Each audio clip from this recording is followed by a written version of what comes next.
बंद घड़ी पैर के कुत्ते जैसी शकल के साथ मैं तैयार हो गया था। इंगे मेरी औलाद बिना दांत के लोहे के चने चबा रही थी। फिर मैंने देखा मेरी लुगाई चाय में डूब के मरने की कोशिश कर रही। मैं बहुत खुश हो गया था। यहाँ मेरे बाप ने मेरा बोझ अपने कंधों पर उठा रखा था। उगेश भाई ने सड़क घेर के ऐसा अपना इलाका घोषित कर दिया। यदि मैंने ऊंट और गधा साथ में देखे। इंगे एक बिना सींग का आदमी स्कूटी पे बैठ के अपने दिनों को रो रहा था। क्या ब्लॉग है। यदि मेरी नजर पड़ी एक आदमी जुमा केसरी खाए के ताजमहल को लाल किला बनाने के चक्कर में लग रहा था।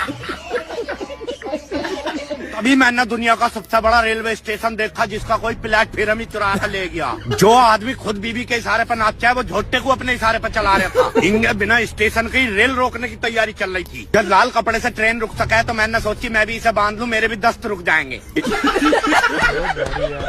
कौन था ये?